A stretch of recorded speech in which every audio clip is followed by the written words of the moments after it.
Good morning class. Business management की हमारी class को आगे फर्दर कंटिन्यू कर रहे हैं। इससे पहले थोड़ा सा समराइज कर लेते हैं कि हमने पिछली क्लास में क्या किया था। पिछली क्लास में हमने इनको सेकेंडरी फंक्शंस किए थे मैनेजरियल प्रोसेस के, और इसके अलावा किए थे मैनेजरियल रोल कि मैनेजर के क्या क्या रोल होते हैं। उसमें हम दो रोल कर चुके थे, इंटरपर्सनल और इंफॉर्मेशनल। आज हम थर्ड रोल करेंगे, that is decisional.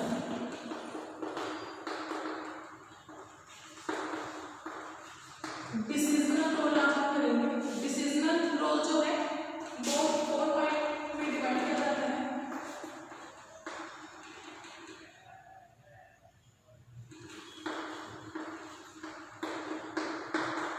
Decisional role मैंने कल भी बताया था होता क्या है, जिसमें हम जो है डिसीजन लेते हैं हमारे ऑर्गेनाइजेशन के वेलबींग के लिए, हमारे ऑर्गेनाइजेशन के बेनिफिट के लिए। उसमें जो पहला रोल है वो है एंटरप्रेन्योर रोल। एंटरप्रेन्योर रोल मतलब कि बिजनेस से रिलेटेड। इसमें बिजनेसमैन क्या करता है, या सॉरी जो मैनेजर है वो क्या करता है, ये अपने आप को एंटरप्रेन्योर एक बिजनेसमैन मान करके ये देखता है कि क्या क्या मार्केट में अपॉर्चुनिटीज हैं, कोई ट्रेंड है तो क्या है, कौन सी अपॉर्चुनिटी को हम किस तरीके से यूज करें कि हमारे लिए बेनिफिट रहे। ये सब चीजें आपके एंटरप्रेन्योर रोल में वो डिसाइड करता है। सेकेंड वन इज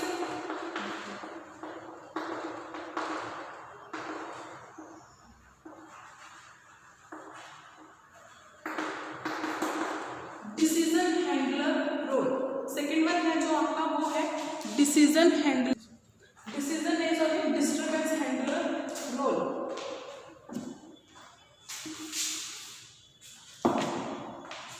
सेकेंड जो है आपका वो है डिस्टर्बेंस हैंडलर रोल। देखिए डिस्टर्बेंस हैंडलर रोल का क्या मतलब है कि जो मैनेजर है वो ऐसे काम करता है या ऐसी चीजें चल करता है जिससे अगर बिजनेस को कोई नुकसान हो रहा हो, कोई डिस्टर्बेंस हो रही हो, उस चीज को कम किया जा सके। अब डिस्टर्बेंस किस किस चीज से हो सकती है, लाइक स्ट्राइक हो, तो डिस्टर्बेंस होती है प्रोडक्शन में, सभी चीजों में। फाइनेंशियल क्राइसिस हो,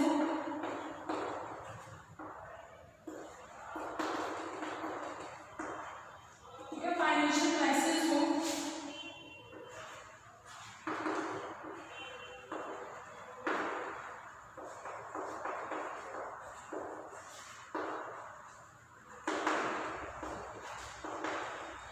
रॉ मटेरियल जो है आपका वो आपका अच्छे से या टाइम की सप्लाई किया तो हो ही नहीं रहा है भैया, बहुत लेट हो रहा है। इसके अलावा इनकैपेबल स्टाफ हो, आपके पास स्टाफ ऐसा है जो मतलब अच्छा स्किलफुल नहीं है वो हो, या शॉर्टेज ऑफ स्टाफ भी यहाँ हम बोल सकते हैं कि स्टाफ की क्या है शॉर्टेज है। ये सब चीजें क्या है आपके मैनेजरियल प्रोसेस में या आपके ऑर्गेनाइजेशन के डे टू डे रूटीन में ना डिस्टर्बेंस क्रिएट करती है। क्या करती है, ये डिस्टर्बेंस क्रिएट करती है, और उस डिस्टर्बेंस से क्या होता है कि आपका जो प्रोडक्शन है या तो वो रुक जाता है, या आपकी जो रूटीन एक्टिविटीज है वो रुक जाती है। This is disturbance handler. Manager क्या करता है, इन सभी डिस्टर्बेंस को हैंडल करने की कोशिश करता है ताकि उससे जो ऑर्गेनाइजेशन है उसके वर्किंग पे, उसके डे टू डे रूटीन पे कोई फर्क ना पड़े, कोई भी दिक्कत वहां ना आए। ठीक है, एक बार साइड वाले में क्या देख लीजिए, दो हमने यहाँ डिस्कस किए, दो हम अभी और डिस्कस करने वाले हैं, दो रहते हैं हमारे अभी। होप आप लोगों ने देख लिया होगा।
बार्गेनिंग करना, मोल भाव करना, मतलब बहस करना कि हाँ ये जो चीज़ है बार्गेनिंग करके हमने इतने में लिया है। जैसे कि आप मान लीजिए किसी शॉप पर चढ़े और आपने फॉर एग्जाम्पल एक पर्स पसंद किया, वो पर्स जो है शॉपकीपर बोल रहे थे मैं 500 में दूंगा, but you are going to bargain, आपने क्या किया उसे 500 से 450 पे ले, 450 पे ले, दैट जो आपने 50% का डिफरेंस कम करवाया है, दैट इज योर बार्गेनिंग, कि आपने बार्गेनिंग की है।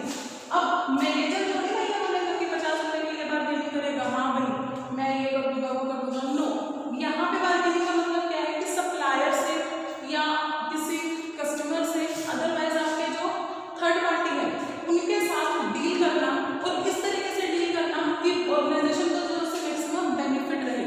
बार्गेनिंग करना, बट इस तरीके से बार्गेनिंग करना कि जो ऑर्गेनाइजेशन है आपकी उसको उसका बेनिफिट भी मिले, कोई लॉस ना रहे ऑर्गेनाइजेशन को उस पे से, that is your negotiation role. कि ठीक है बार्गेनिंग तो कर रहा है, अपने कस्टमर्स के साथ कर रहा है, अपने सप्लायर्स के साथ कर रहा है, डीलर्स के साथ कर रहा है, बट किस तरीके से कर रहा है, इस तरीके से कि उसकी जो ऑर्गेनाइजेशन है ना उसको ज्यादा फायदा हो, उसको कोई भी वहां पे लॉस ना मिले, लॉस ना हो, उसको किसी तरीके से सिर्फ और सिर्फ फायदा ही वहां पे हो। ठीक है, तो ओवरऑल समराइज करते हैं, हमने मैनेजरियल रोल में 3 रोल्स पढ़े थे, interpersonal role, informational role and decisional role. ठीक है, तीनों के आगे सब पार्ट्स थे वो हम डिस्कस कर चुके हैं। इंटरपर्सनल में कि देखो फिगर हेड होता है आपका, लाइजर रोल होता है उसका, लीडरशिप रोल होता है। इंफॉर्मेशनल रोल में हमने पढ़ा कि वो मॉनिटर का रोल प्ले करता है, आपका डिसएमिनेट रोल होता है उसका, स्पोक पर्सन का रोल होता है उसका। स्पोक पर्सन में मॉनिटर में हमने पढ़ा था कि उसको प्लानिंग से रिलेटेड जितनी एक्टिविटीज, जितना भी डाटा चाहिए वो कलेक्ट करे। डिसएमिनेट रोल में क्या पढ़ा था कि उसके स्टाफ के लिए, उसके सबऑर्डिनेट के लिए जितना भी जरूरी है वो सब वो उसे प्रोवाइड कर रहे हैं। इसके अलावा स्पोक पर्सन में हमने क्या पढ़ा था कि वो जो है एक अच्छा वक्ता भी हो, मतलब अपनी बातें दूसरों के साथ कम्युनिकेट करना उसे आता हो, और वो क्या करता है कम्युनिकेट टाइमली कस्टमर्स के साथ, गवर्नमेंट के साथ, अपने स्टाफ के साथ, जो उसके लिए पॉलिसीज हैं, रूल्स हैं, स्ट्रेटेजीज हैं, इन सब चीज़ों को वो कम्युनिकेट करता है, और कौन से मीडियम से, प्रेस कॉन्फ्रेंस से, एडवर्टाइजमेंट से, मेल से, इन सब चीज़ों से। और आज जो है हमने डिसीजनल रोल डिस्कस किया है। डिसीजनल रोल में 4 पॉइंट है। First one is entrepreneur role, जिसमें जो मैनेजर एक बिजनेसमैन की तरह सोचता है कि मार्केट में कौन कौन सी अपॉर्चुनिटी है, उन अपॉर्चुनिटी के पीछे क्या क्या थ्रेट आ रहे हैं, क्या हमें वहाँ से फायदा हो सकता है, क्या नुकसान हो सकता है, ये सभी चीज़ें देखता है। इसके अलावा हमने क्या था डिस्टर्बेंस हैंडलर, कि अगर आपके ऑर्गेनाइजेशन में कोई चीज़ डिस्टर्बेंस क्रिएट कर रही है, कोई चीज़ आपके ऑर्गेनाइजेशन के डे टू डे फंक्शनिंग में बाधा बन रही है, हर्डल बन रही है, तो उसको भी मैनेजर कर सकता है रिजॉल्व। और उसमें हमने मेन डिस्टर्बेंस हैंडल करके पढ़ी थी कि स्ट्राइक हो जाए, अचानक से वर्कर स्ट्राइक कर दे, फाइनेंशियल क्राइसिस आ जाए, आपके पास स्टाफ या तो बिल्कुल कम हो जाए, या जो है वो इनकैपेबल हो जाए, मतलब वो काम करने के लायक ना रहे। इसके अलावा हमने ये देखा कि जो रॉ मटेरियल है या तो वो बिल्कुल ही नहीं आ रहा, या आ रहा है तो बहुत लेट आ रहा है, मतलब टाइम में सप्लाई नहीं हो रही। ये सब चीज़ें क्या क्या आपकी ओवरऑल प्रोडक्शन को बंद कर रही थी, आपकी डेली रूटीन को डिस्टर्बेंस कर रही थी। तो वहाँ पे मैनेजर क्या रोल प्ले करता है कि वो जल्दी से जल्दी प्रॉब्लम्स को सोल्व करे। रिसोर्स एलोकेशन रोल में मैंने ये बताया कंप्यूटर का एग्जाम्पल लेकर के कि एक ऐसा पर्सन जिसे कंप्यूटर चलाना ही नहीं आता, उसको अगर आप कंप्यूटर में बिठा रहे हो, यू आर नॉट, कि आप जो है अपने रिसोर्सेज को प्रॉपरली एलोकेट नहीं कर रहे। ठीक है, मतलब मैनेजर क्या करेगा, इस तरीके से रिसोर्स एलोकेट करेगा, इस तरीके से बांटेगा आपस में कि जो पर्सन है या जो स्टाफ है उनसे वो रिसोर्सेज का मैक्सिमम यूटिलाइजेशन करवा सके। ठीक है, और लास्ट हमने क्या है यहाँ पे नेगोशिएशन रोल। नेगोशिएशन रोल क्या कहता है, नेगोशिएशन रोल ये कहता है कि जो मैनेजर है वो बार्गेनिंग तो करता है डीलर्स के साथ, सप्लायर्स के साथ, कस्टमर के साथ, बट इसलिए ताकि वो मिनिमम कॉस्ट पे मैक्सिमम आउटपुट वहाँ पे ला सके, आपके ऑर्गेनाइजेशन के बेनिफिट के लिए वो जो नेगोशिएशन रोल प्ले करे। ये आपका हमने डिसीजनल रोल के बारे में सारा किया था। अब आगे हम डिस्कस करेंगे इसके। ओके, यहाँ पे हमारे रोल्स खत्म हुए, अब हम मैनेजरियल लेवल के बारे में बात करते हैं। अब हम जो बात कर रहे हैं वो मैनेजरियल लेवल की बात कर रहे हैं।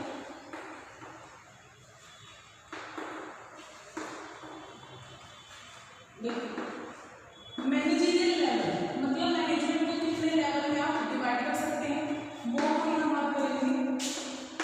आपको पता होगा मैनेजमेंट को पूरे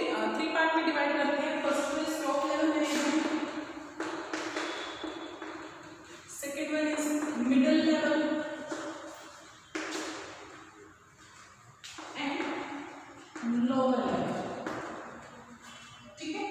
यहाँ पे हम लेवल से याद नहीं करेंगे, यहाँ management, top level management, middle level management and lower level management की बात कर रहे हैं। वैसे मैंने मैनेजमेंट वर्ड क्यों लिखा, क्योंकि लोअर लेवल में आपका स्टाफ भी होता है, but we are going to discuss about management not staff. या सिंपल हम लेवल ऑर्गेनाइजेशनल लेवल की बात नहीं कर रहे, हम मैनेजमेंट के लेवल की बात कर रहे हैं, इसलिए मैंने स्पेशली यहाँ पे वर्ड मैनेजमेंट ऐड किया है।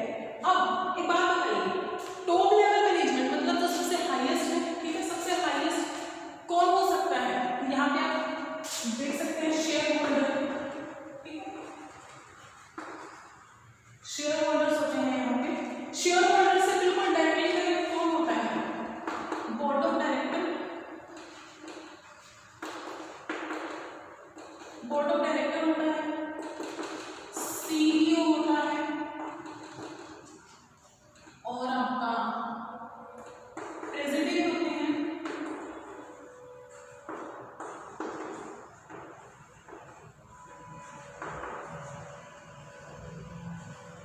जनरल मैनेजर होते हैं। ये जो है आपके टॉप लेवल मैनेजमेंट से डायरेक्टली लिंक होते हैं। Board of director, CEO, CEO की फुल फॉर्म होती है chief executive officer. The full form of CEO,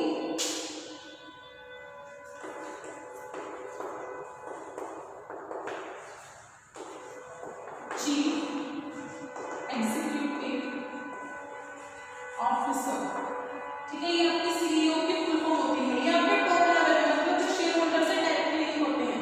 middle level वाले कौन से होते हैं? जो टॉप लेवल से लिंक हो, और लोअर लेवल वाले कौन होते हैं? जो मिडिल लेवल से लिंक हो, ठीक है। मिडिल लेवल के आपके कौन हो सकते हैं? Operation manager,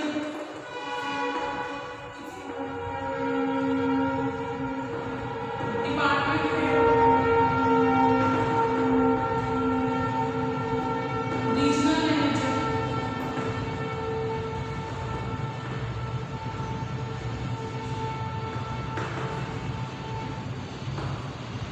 area manager, area का मैनेजर।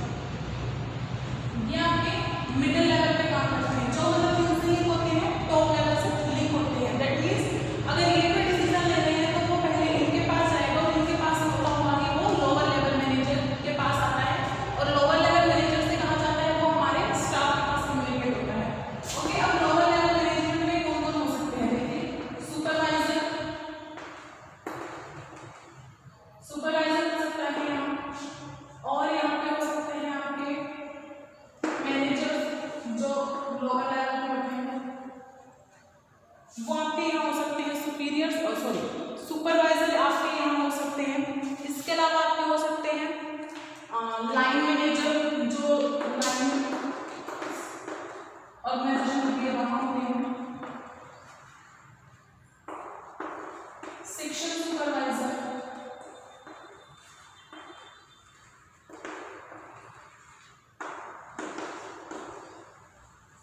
फोरमैन, ये सब आपके लोअर लेवल मैनेजमेंट पे वर्क करते हैं, ठीक है। तो अभी हम इनके बारे में डिस्कस करेंगे कि टॉप लेवल मैनेजमेंट होता क्या है, उसके फंक्शंस क्या हैं, मिडिल लेवल मैनेजमेंट होता क्या है, उसके फंक्शंस क्या हैं, लोअर लेवल मैनेजमेंट होता क्या है, उसके फंक्शंस क्या हैं, यही हम आज यहाँ डिस्कस करेंगे। उससे पहले आप ये चार्ट अच्छे से देख लीजिए। एरो क्या शो कर रहा है कि ये जो है इससे लिंक है और ये इससे लिंक है। यहाँ से इंफॉर्मेशन यहाँ जाती है और यहाँ से इंफॉर्मेशन यहाँ आती है। जैसे अगर मैं आपको आपके स्कूल में एग्जाम्पल लेके दूँ, फॉर एग्जाम्पल आपके स्कूल में top level management is your management, उसके बाद मिडिल लेवल पे आया आपके प्रिंसिपल और जो सीईओ होते हैं वो, उसके बाद कहाँ गई information? Lower level management, that means staff के पास, और स्टाफ से वो इंफॉर्मेशन कहाँ गई? स्टूडेंट्स के पास, ठीक है। ये आपका एक हायरार्की आप समझ सकते हैं इस एग्जाम्पल से। इस तरीके से ये सब चीजें होती है। सबसे पहले मैनेजमेंट ने किसको कहा? प्रिंसिपल सर को कहा, प्रिंसिपल सर ने स्टाफ मेंबर्स को कहा, और स्टाफ मेंबर ने जो स्टूडेंट्स तक वो बात पहुंचाई। That is your organisational structure. आपका ऑर्गेनाइजेशन का जो स्ट्रक्चर है वो इस तरीके से वर्क करता है। ओके, तो आप एक बार ये साइड में रखें ताकि आप ये चार्ट अच्छे से देख लें, और इसे आपको अपने नोटबुक में ड्रॉ करना है as it is. I hope so आप उन लोगों ने ये डायग्राम देख लिया होगा। अब हम इनके फंक्शंस के बारे में डिस्कस करते हैं, इनके मेन फंक्शंस क्या क्या होते हैं।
होता है। इसके बाद हम बात करते हैं मिडिल लेवल के। हर साइड में आप देख सकते टॉप लेवल मैनेजमेंट के मेन फंक्शंस क्या हैं।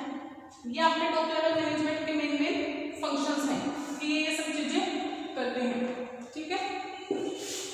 अब हम बात करते हैं मिडिल लेवल।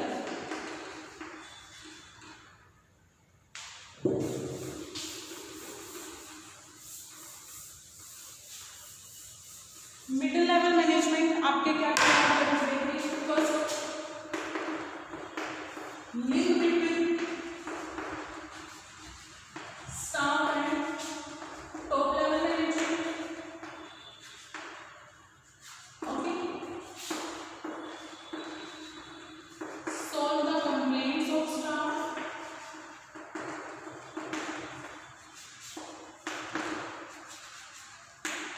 इसके अलावा allocation of resources,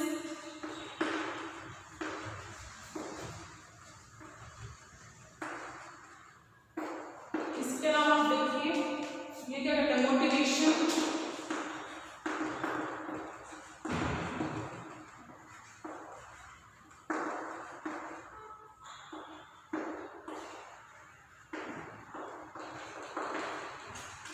communicate rules policies to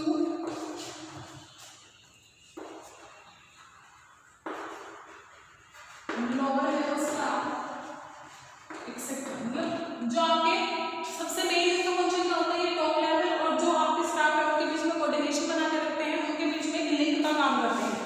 इसके अलावा स्टाफ की जितनी भी प्रॉब्लम्स है उन सबको सुनना, उनको सोल्व करवाना, मैनेजमेंट तक उन चीजों को पहुंचाना, ये भी यही करते हैं। रिसोर्सेज एलोकेट करवाते हैं, मोटिवेट एंड गाइड करते हैं स्टाफ को, कम्युनिकेट करते हैं क्या कि टॉप लेवल ने कौन से रूल्स बनाए हैं, कौन सी पॉलिसीज बनाई हैं, क्या एजेंडा फिक्स किया है। इसके अलावा सुपरवाइज करते हैं,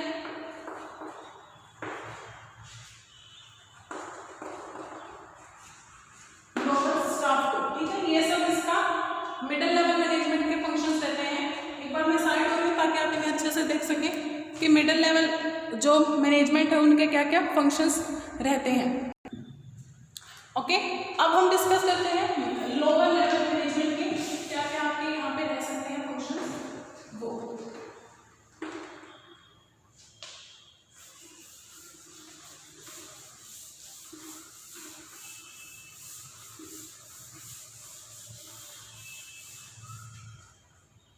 देखिए लोअर लेवल मैनेजमेंट के क्या फंक्शंस रहते हैं।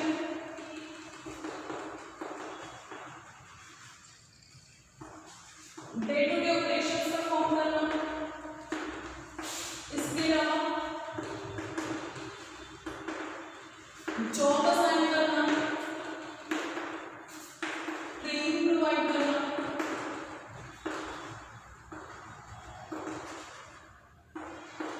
सुपरवाइज करना,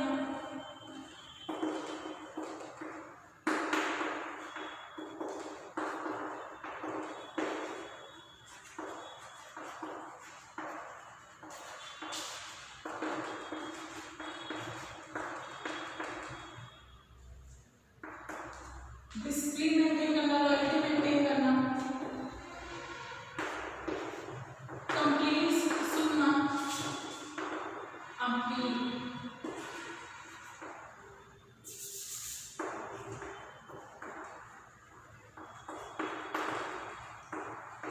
इंटरेक्शन विद एक्चुअल वर्कफोर्स, जो आपकी रियलिटी में वर्कफोर्स